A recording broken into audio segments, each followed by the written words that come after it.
Good evening, everyone.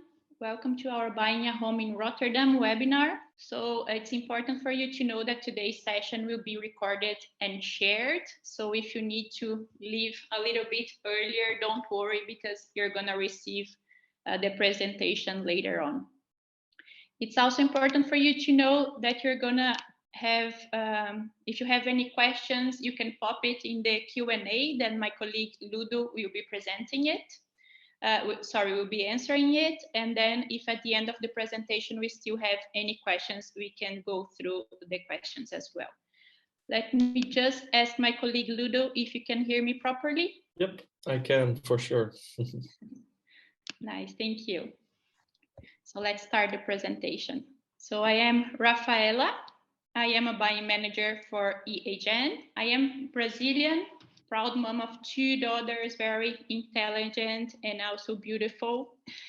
I left Brazil in 2008, and since then I have lived in Austria, England, and the Netherlands, of course. I bought my own house here 5 years ago. I sold it and I bought another one.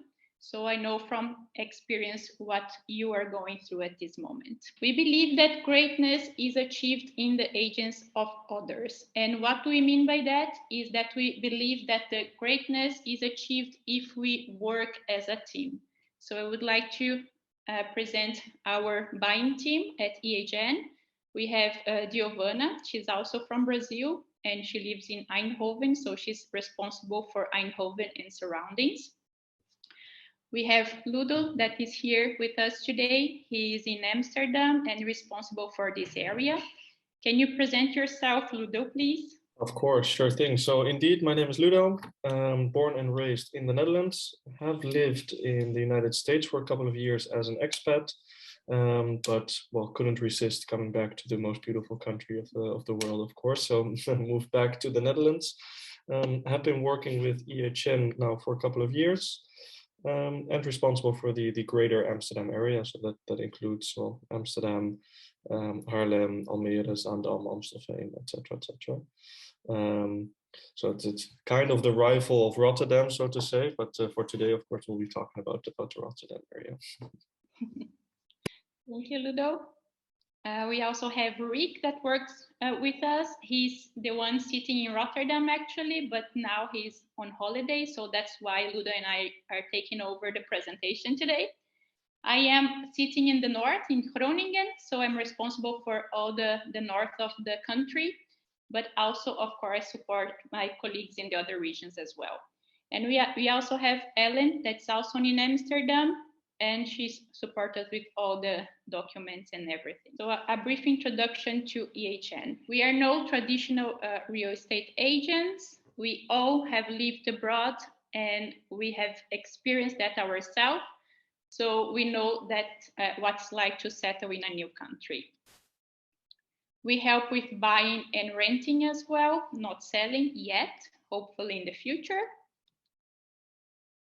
We also charge a fixed fee. What's different from the other real estate agents that generally charge a percentage of the purchase price. So here, what's our added value? The selling agents take offers from EHN more seriously, and that's because of our network. We are more than 7 years in the market already, so we know some people, and they also, of course, know that we did our homework, so they can take our offers more seriously. We can sometimes book viewings when it's no longer possible. And the reason for that is because some agents, they save some spot for buyers that are buying with other buying agents.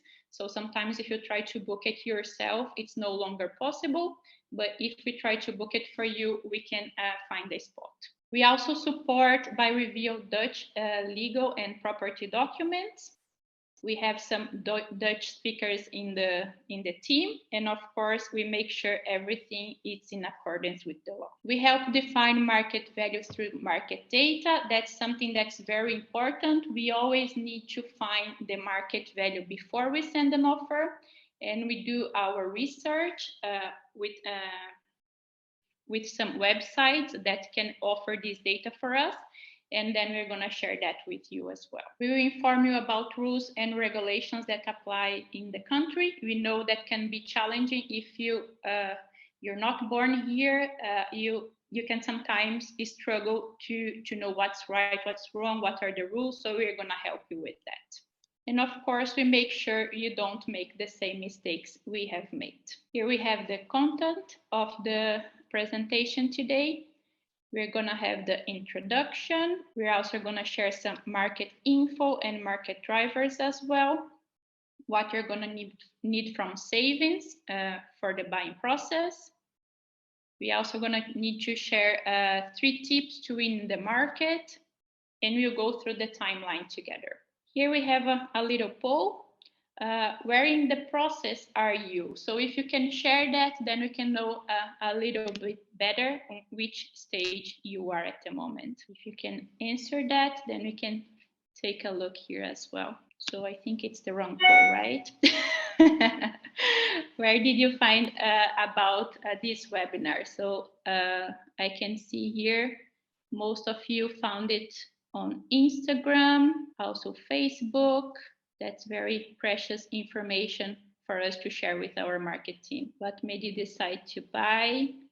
Most of you would like to settle. Rents are too high. Good. Thank you for sharing it. So let's keep going with the presentation.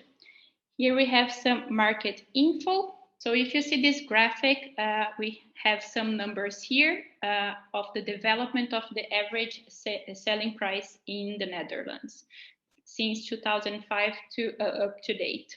So you can see that the price of the houses are increasing since then. You can notice that from 2008 to 2012, there was a little bit of decrease, and that was because of the crisis that we had during those years. So if we see the numbers for the third quarter 2022, the average price is 425,000. And if we compare it to the average price from 2021, it was 386,000. So it's about 10% higher. So we can see that the prices are still going up a little bit. If you see the average price for the new builds, they are a little bit higher than the other averages. So it's 496,000. Here we have some market figures from Rotterdam from the third quarter of 2022. So we had 2,090 houses sold. It was minus 12% if compared with the last year. But if you compare with the last quarter, it was plus 13%. There are currently 2,403 houses for sale. It is 87% more than last year. So that's good if you are a buyer, so you have more options. And if you compare with the last quarter, it's also 31% more. The average purchase price is 383,000. If you compare with last year, it's plus 1.3%. And if you compare with the last quarter, it's minus 4.5%.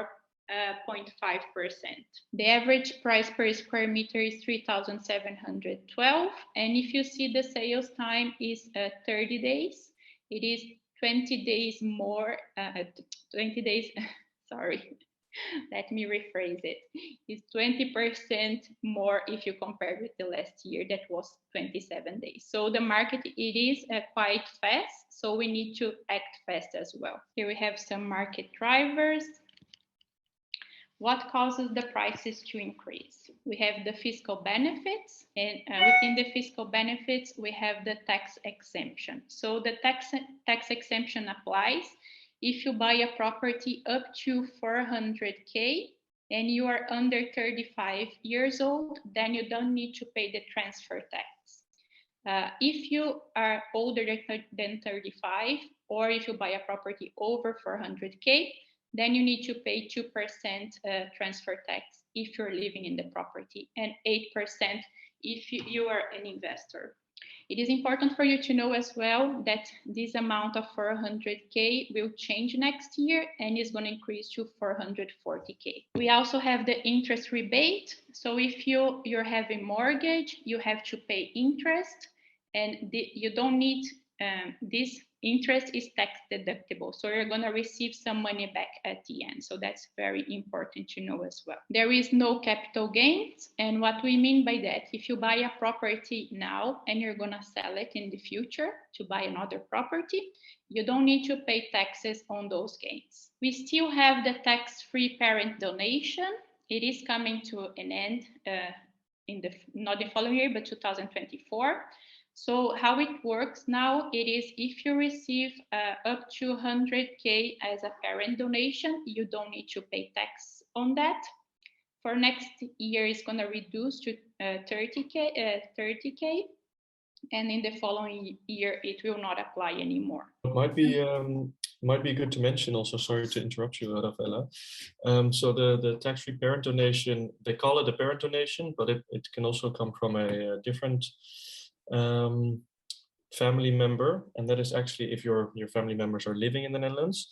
Now, if you have family members abroad that want to give you more than 100K, luckily the Dutch government is very easy when it comes to receiving money from other countries, especially if you want to use it for a purchase of a property. So if it's, let's say, 150 or 200, then you are able to bring this to the Netherlands without paying a significant amount of taxes as well. So that might be good to know. Yeah, that's a very good information. We generally have some questions in this subject. Thank you, Ludo. Good thing. So we have also the high rents that play the role. Of course, a lot of people prefer to pay monthly for their own property than to pay the rental for someone else. And I think the one that plays the role the most would be the lack of supply, because at the moment we are short of 300,000 properties in the Netherlands. So we don't have enough properties to supply the demand. So of course it makes the price increase because of that. Here we have some rules and regulation that apply. That's also good to know. We have the self-occupancy policy that started this year. So for Rotterdam, if you buy a property with a WOZ value up to 355,000, you cannot rent it out. So if your intention is to buy to rent, it's important to pay attention to that. And this policy, the government decided to apply to start it to protect these price range properties from the investors to buy it, and give the preference for the first buyer homeowners. We also have another regulation that's important to know, that the smoke detectors are mandatory. So if you own a property, you have to have smoke detectors in every level of the property. Otherwise, you can some penalty can apply. And of course, we have the rising interest rate, and this plays kind of a big role on the house prices, because if we have less buyers, of course, it makes a little pressure on the market, and the prices tend to decrease a little bit, or at least slow down. What would you need in savings before we start? So it's important for you to know that these fees, we call it closing fees. You cannot include this in the mortgage. So you need these from your savings. For the first one, we have the transfer tax. So if you are older than 35 or buy a property over 400K, you have to pay 2% for the transfer tax. If you're under 35 and buy a property under 400K, then you don't need to pay this. You also need to pay for the notary. They're the ones that are going to provide you with the mortgage and the transfer deed. And for these ones, you would have to pay between 600 and 1,100 euros each. It's also good to know that everything that's mortgage related is tax deductible. So you're going to receive some money back at the end. If you need a mortgage, you're going to need either a bank or a mortgage broker. And for that, you can count that you're going to spend between 1,500 and 3,500 euros. And this is also tax deductible. If you work with a typical real estate agent, they generally charge 1 to 2% of the purchase price.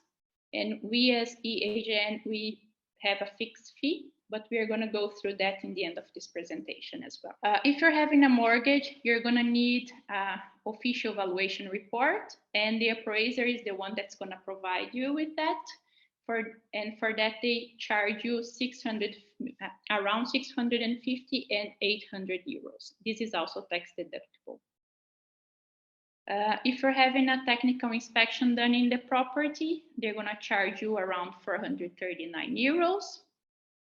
And since you're not a Dutch speaker, you need an interpreter at the notary together with you, and they charge around 300 and 350 euros for that. At one point of the timeline, you're going to need to provide a bank guarantee or a deposit of 10% of the purchase price. And if you choose to have the bank guarantee provided, then you need to pay around 250 euros for that. And the last one here, we have NHG, is the National Mortgage Guarantee. It basically, if you buy a property up to 355,000 euros, you are eligible to use that.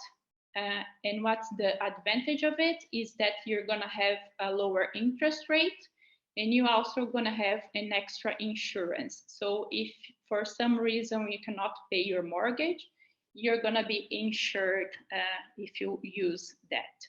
And for that, you need to pay 0.6% of the mortgage amount. This one is also tax deductible. Here we have 3 tips to win in the current market. Value, value, value. So before we send an offer, it's very important to define the market value, because most of the time, the prices you see in Funda, for example, the asking price we call, it is not similar to the market value. So we always need to define the market value first. And I'm going to explain it with one example. Here we have a property. The asking price is 395,000. And we check the market value is 415. The purchase price was 435,000. If you compare the difference between the asking price and the purchase price, you're going to see that it was paid 10% more than the asking price, when in reality, you just overbid 4.8%, because what it is important is for you to see the market value and the difference from the market value to the purchase price, not the asking price, because the asking price can be, how can I say, variable. So the selling agent can decide if they're going to put the asking price higher or lower. I'm going to share another example. It is the same property, but this selling agent decided to put the asking price at 375,000. So it is a little bit lower. The market value doesn't change. It is the same. So it is 415,000. The purchase price also the same, 435,000. If you compare the asking price with the purchase price, in this case, the difference is going to be 16%. But again, the real difference, the real overbid that you had, it was 4.8%, because you need to always compare the market value with the purchase price. Good, so here we have a winning offer. How does it look like? So submit a winning offer. Offer a good price, not always the highest price. What do we mean by that? Sometimes you can have the higher offer, but then you have a condition, a financial condition. You need to borrow this money. So you need to borrow 100%, for example.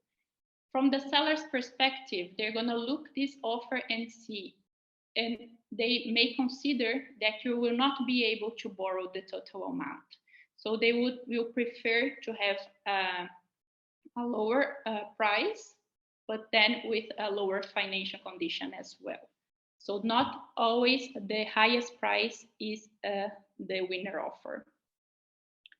Always offer security to the seller. And what do we mean by that? If you're having a mortgage, for example, you can always ask your mortgage advisor or your bank to provide you with a letter confirming that you would be able to borrow that amount. That's gonna show the seller some security, so they are sure that you can borrow the amount mentioned. Offer the least amount of hassles.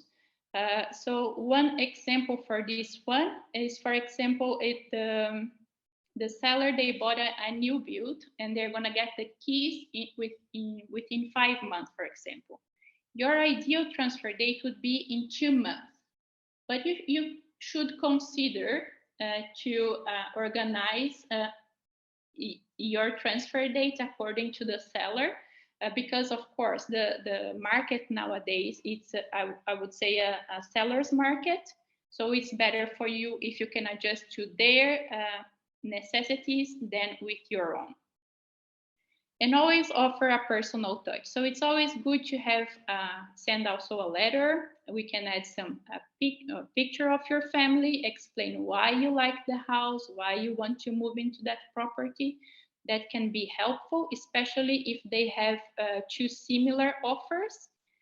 They receive a letter like that, it can play the role as well. Here we have the due diligence. So we have basically 2 experts that go to the property. We have the technical inspector and the appraiser. So the technical inspector is the expert that goes to the property to check the condition of the property.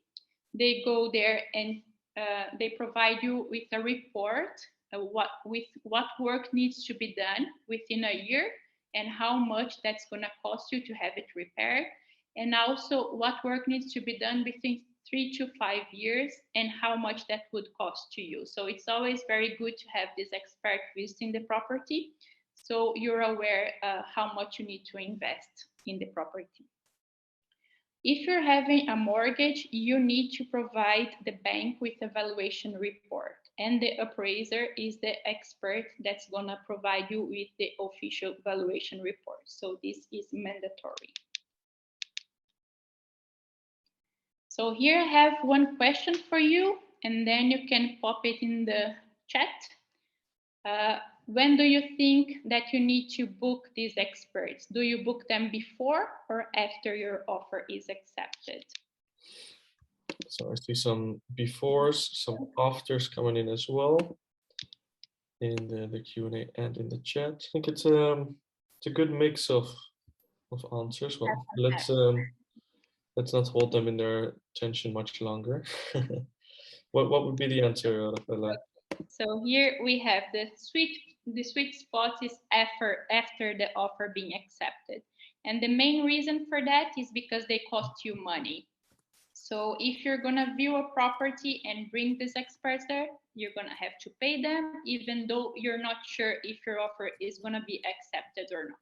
So we always make sure to book them as soon as the offer is accepted, so we can get the reports either before you sign the contract or within the 3 days cooling off period. I'm going to explain this cooling off period in the timeline. So here we have the timeline. So it starts with the search. I even would say that starts before, when you talk to the bank or to your mortgage advisor, so you're aware of your mortgage cap. That's very, very important before we start the process. So we start with the search. We always advise you to use Funda. In Funda, you can find, I would say, 95% of the properties that are on the market are at Funda, so you can start the search there.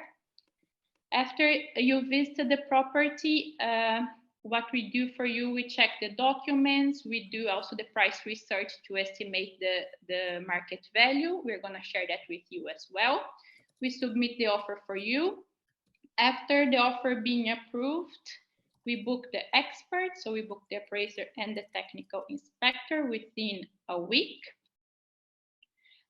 Between 7 and 10 days, you sign the purchase contract. We are also going to review that together with you. Right after sign the contract, you can start the mortgage application.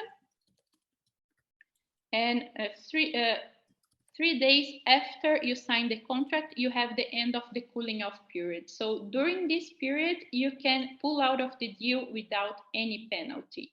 After that, you would have to pay a penalty of 10% of the purchase price. So after you sign the contract, you still have those days to decide if you want to move forward or not.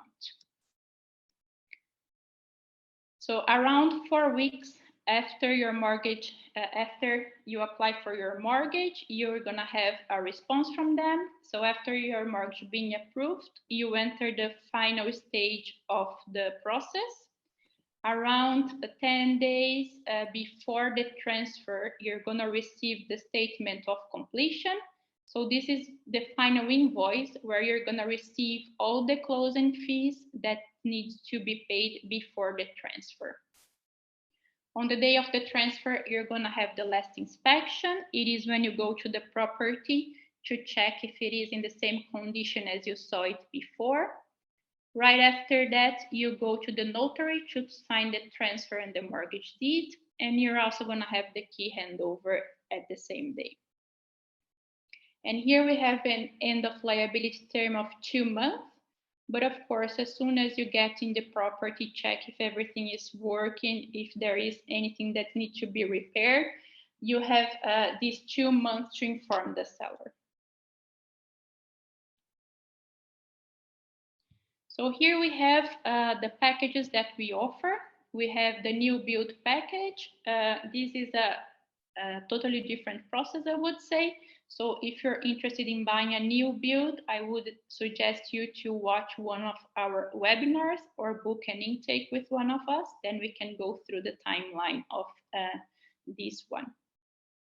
We also offer the Smart and the Complete package. These ones are for existing properties. The main difference between them is that the Smart package, we work as an online consultant. So you're having access to one buying manager. We're gonna do the property review. We are gonna submit the offer for you as well. We're gonna do the contract review, third-party bookings, and everything. We're gonna guide you through the whole process.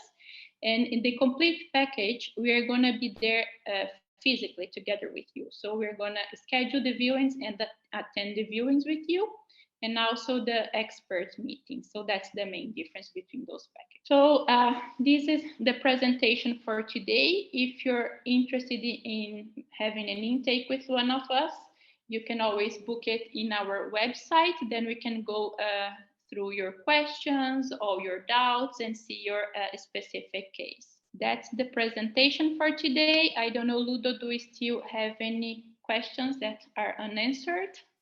So I took the liberty of already asking a bunch or answering a bunch of questions that we received. If there are any questions left that are unanswered, please feel free to pop them in the Q&A.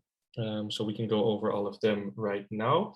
We already have one question from, and please excuse my pronunciation, Aitazas. He or she asks, do different banks offer considerably different interest rates? And if yes, which one was better on average in our experience?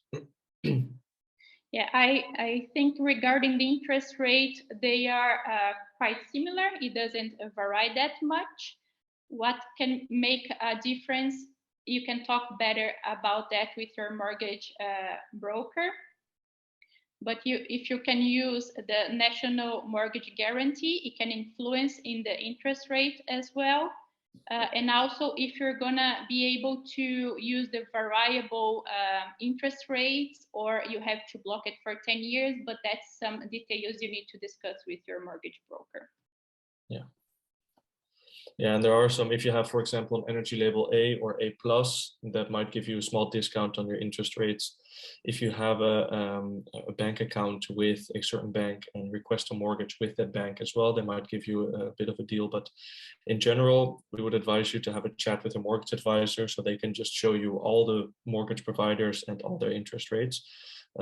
Typically speaking, they're pretty much all the same, differing maybe 0.04, 0.03%, something like that. Thank you. Okay, an anonymous attendee asks, how do I know what is my mortgage cap? Can we answer that, Rafaela? Yeah, we have some online tools that you can check your mortgage cap, but there are some variables that you really need to have it checked either by the bank or the mortgage broker, because they have some specific questions that you cannot see online, but you can have an estimative online as well. Yeah, indeed. You use a calculator to get an indication. If you are really starting to look and start in the buying process, have a chat with a bank or a mortgage advisor to get the exact number. That is eventually what you'll need to do. Then a question from Iona. Is it more beneficial financially to get money from a mortgage broker as opposed to from a bank? Yeah, I believe the main difference between both of them is like the fee for the bank, it's lower, but of course the bank only offer their own product. The fee for the mortgage broker is a little bit higher, but they offer some different offers from different banks as well. Yeah. So eventually, if you go with a mortgage broker, they will still apply for the loan at a bank or a different mortgage provider, like an insurance company. But a mortgage broker is more like a consultant who will advise you through the whole process. But the mortgage broker itself is not the one that is giving you the money. That will still come from either a bank or a different mortgage provider. Good to keep in mind. Which proportion of the interest paid is tax deductible? Do you know that by any chance? Can you help me with that one, Ludo? Yes, I can. So typically speaking, it's around 40% of your interest. So if you pay in a whole year 1,000 euros at interest, you can get around 400 euros back. Yeah, that the tax is deductible. That will probably stay like that for a little bit. I think it will end in a couple of years, to be honest. But it's around 40%. That is deductible. Yeah. Then a question from V. Hi, if used deduction of taxes due to younger than 35 years, when the apartment can be left for rent, not occupied by owner. Can you repeat the question? Yeah, so I think the question is, if you are using the transfer tax exemption, and one of the requirements for the transfer tax exemption is, of course, that you have to use the property as your own residence. How long does a person have to wait until they can rent it out? You have also to pay attention to the self-occupancy policy. And for that, I believe it's around 4 years, depend on the city. I think it is 4 years for Rotterdam, right, Ludo? Yeah. So it's two things actually. So you have if you buy property that is part of the occupancy obligation, then you have to stay in the property for the amount of years that is requested by the government for that specific city, in this case Rotterdam. But if you are buying a property, let's say 600K, well, no, let me say different. If you buy a property of 400K, then you are above the self-occupancy obligation amount, but still under the transfer tax limit. Then you still have to live in the property for at least 6 months. So that term period is 6 months. And then after that, then you can rent it out.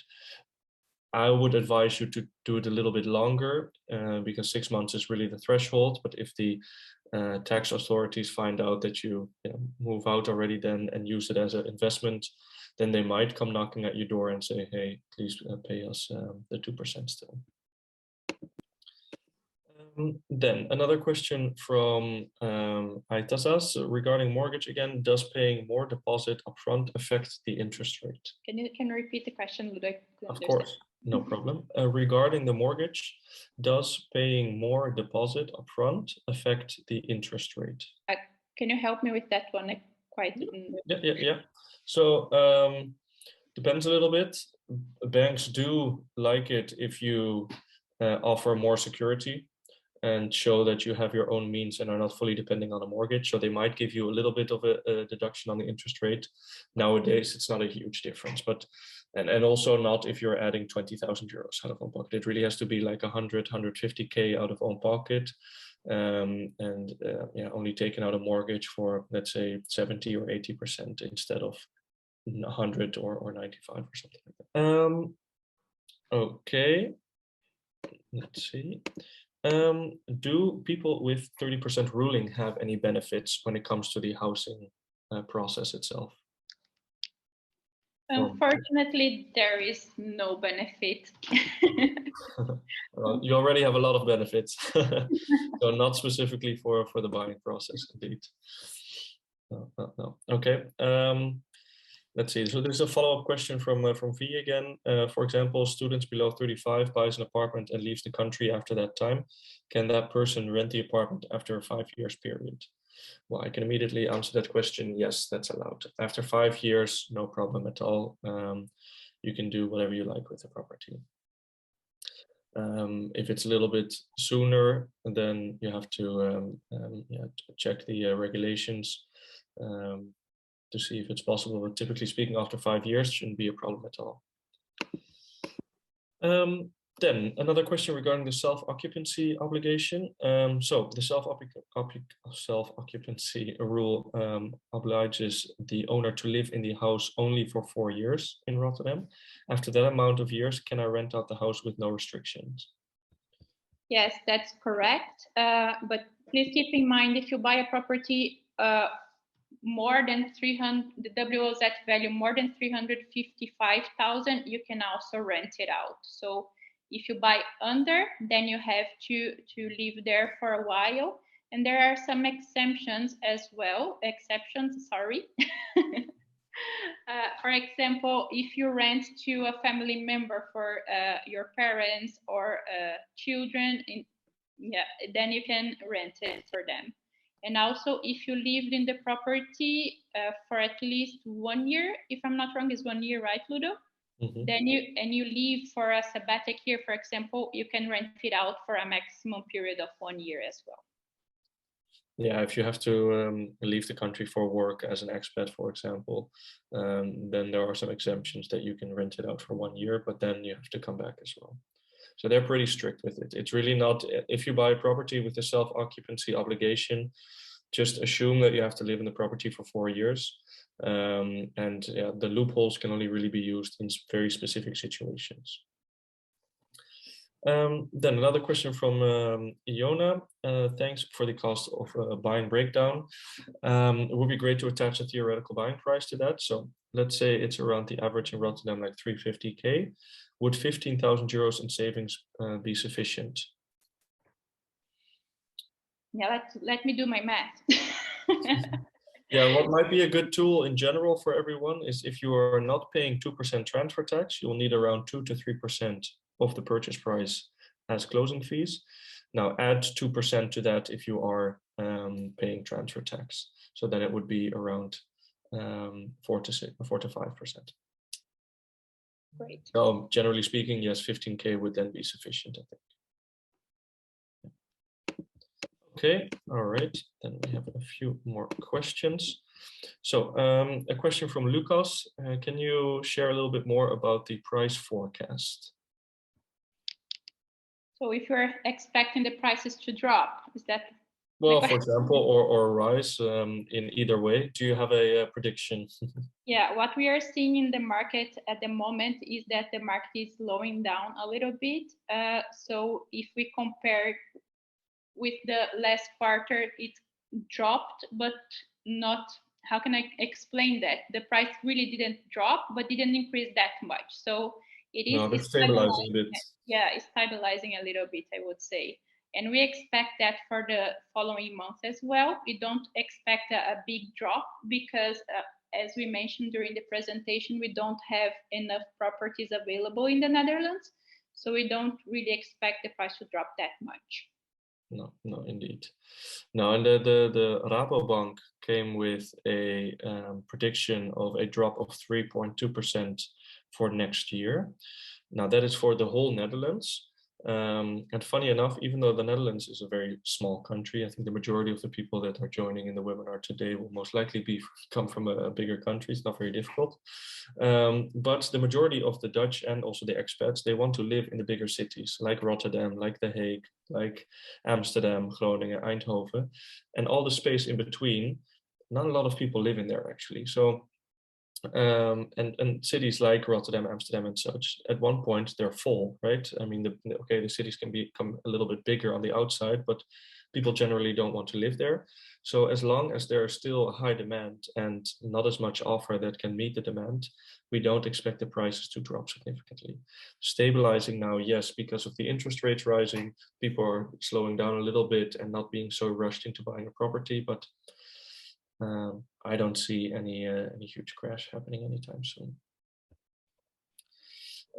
Okay, then I have a question from Nellen. Can you purchase a home with a sibling? Yes, of course. You're allowed to buy a property either with a friend, a family member. Yeah. That's Yeah, for awesome. sure. Just make sure that you have a good agreement with that person.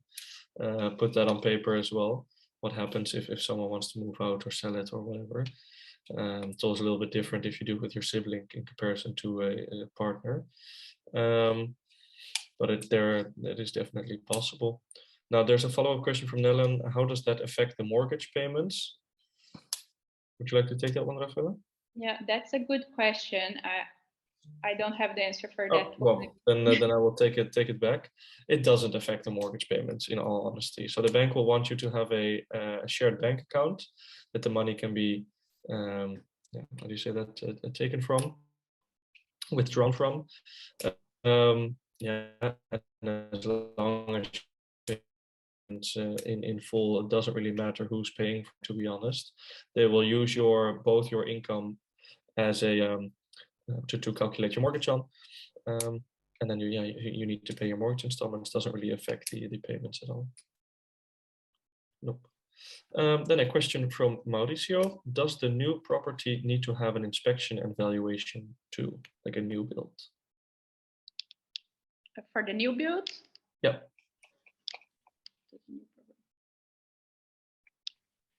They don't need to have an inspection, that's for sure. And the valuation generally comes together, right, Ludo? Because you're the specialized one in the new build, but generally comes included in the total price, isn't it? Well, actually, it's even better than that. The bank just looks at the price that you're paying for the property and says, boom, that's the value.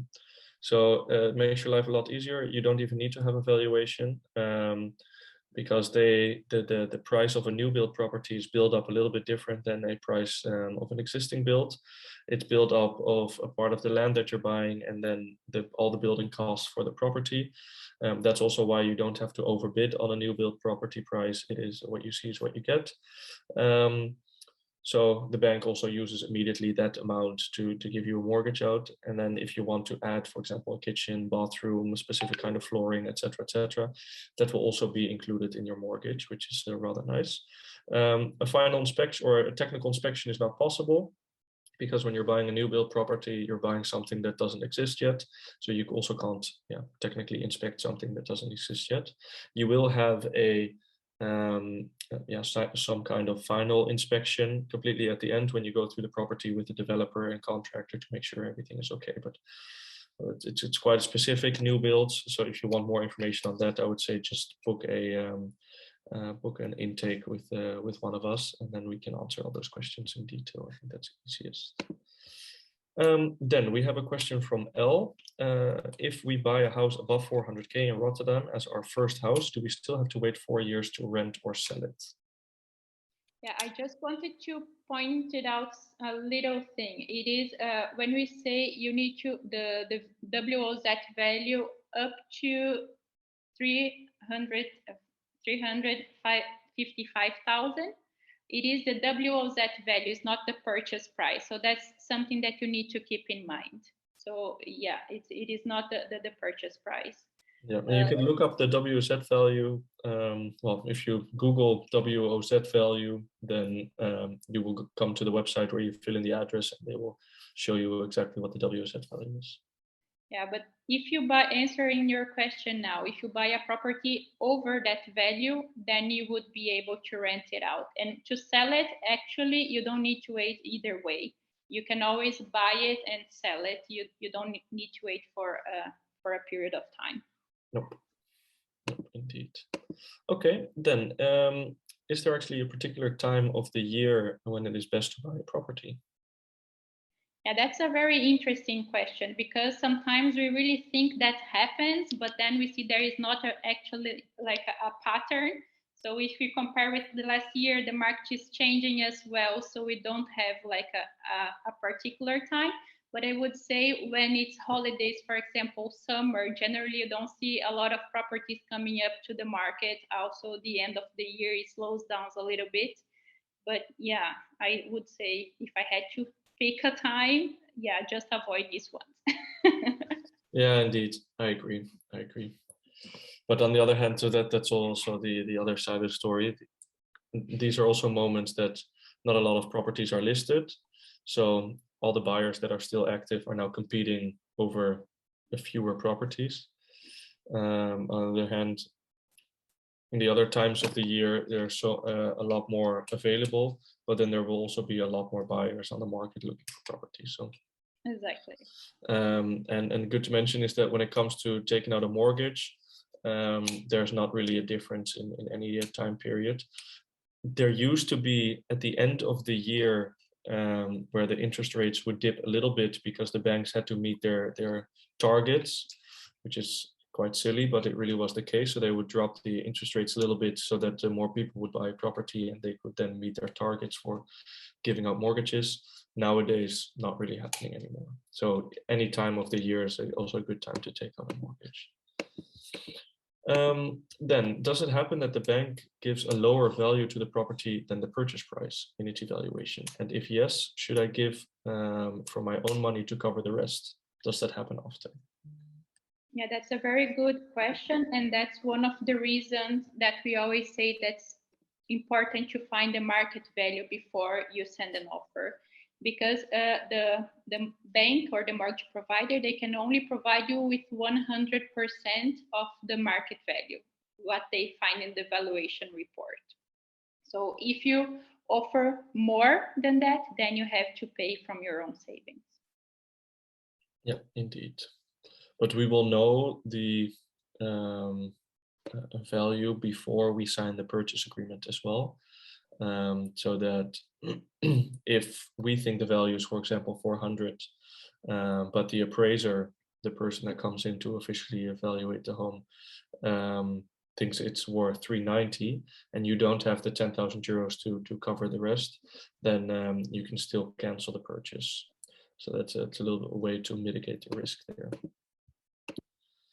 Okay, then we have another question from Mauricio.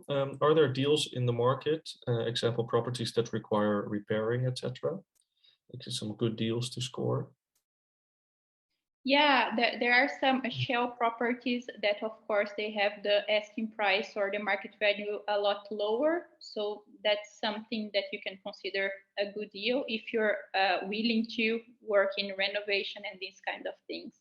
If you have a property that needs more work to be done, then of course you pay less for it.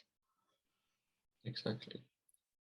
Yeah, the properties that are less desirable can be bought at a cheaper price, but then there's also some more work to do. So something that you have to ask yourself, are you in a situation where you want to deal with that yourself? That was it actually for today. If there are any other questions, please feel free. I see one other question coming in from an anonymous attendee. We'll take that one. Do the banks or the government have houses to sell as well? Can you answer this one, Ludo? Yep. Well, they don't really.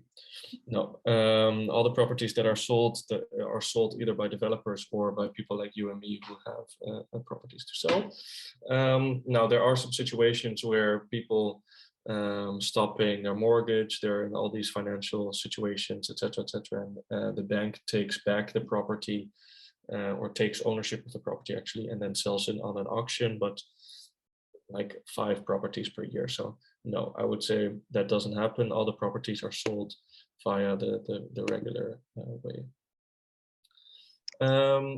Okay, we're gonna leave it at that. If there is still information that is required or something pops up tonight or tomorrow, then just feel free to send us an email or schedule a call with us. There's a button in the webinar as well that they can press, that you guys can press to directly schedule a call with us. Perfect. Thank you for your support, Ludo. Thank you for everyone hosting.